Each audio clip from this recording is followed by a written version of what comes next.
スー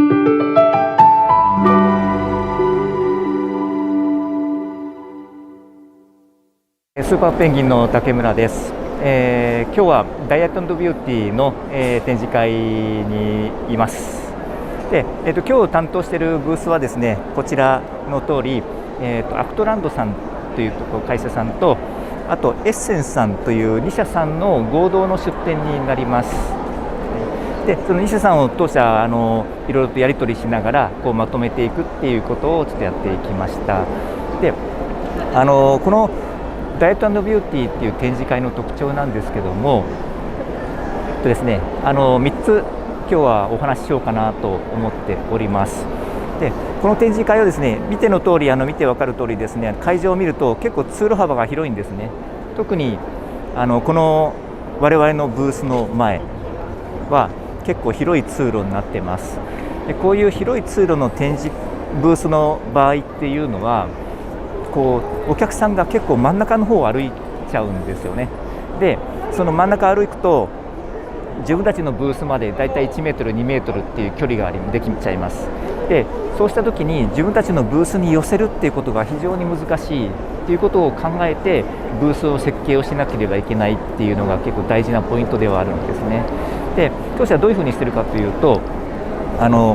手前にブースの手前、通路際にお客さんがうわっと集まるような場所を作り出すってことを考えて設計してます。どういうふうにしてるかというと、手前に今3台展示台が並んでますけども、3台のそれぞれに2社のブランド、2社さんのブランドが並んでるんですけども、そこにお客さんがわーっと入ってくる。今もこんな感じで寄ってきてると思うんですけど、こんな感じで気になって寄ってきて溜まってる。で、今のように今人がいます。で、溜まってきてる状況だと、こう見てるとお客さんがこうなんだろうと思って寄ってきやすくなる、寄りやすくなるっていう、そういう雰囲気ができるっていうことですかね。それをもし誰もいないときに、例えばじーっとストを見てじーっとストを見て待ち続けてしまったら、お客さんが寄りにくくなる、寄ってきにくくなるっていう状況が発生するので、それをいかにそういう状況にならないかっていうことがすごく大事なポイントなんですね。なので通路際にお客さんを集中させること、よりやすくするような工夫をすること、そこがまず1つ目のポイントです。で、2つ目のポイントは照明の考え方ですね。で、当社はよくこのことはお話ししてるんですけども、照明の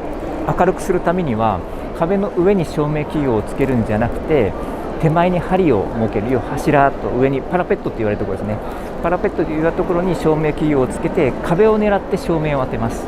なので当社ブースを見てもらったら、後ろの壁には照明器具ついてないんですよね。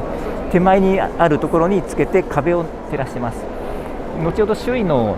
ブースを見ていただけたらと思うんですけども、周囲のブースに関しては壁の上につけているので、下を照らすと壁の上は明るいんだけど下の方は暗いっていうことになっているかと思うんですね。そこが同じ照明器具でもそこは違いがあります。で、3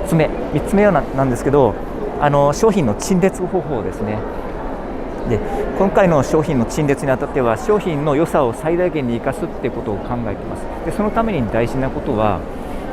商品の背景を作るっていうことなんですね。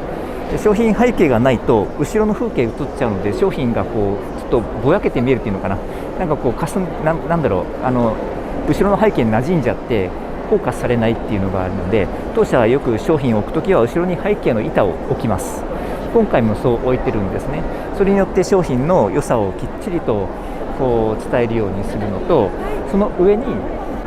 説明を書いてます。で、その説明を書いて、その説明を読みながらその下の商品をきれいに見せてる商品を見る。それによって商品の魅力を 120%、150% ちゃんと伝えるっていうような工夫を今回はしております。今後通路の広いところでブースを出すっていうお客様はですね、出店者の方はですね、その辺にちょっと気をつけて、どうブースの前に人が滞留するかっていうところに気を使いながらブースを設計してもらえると成功するんじゃないかなと思います。ありがとうございます。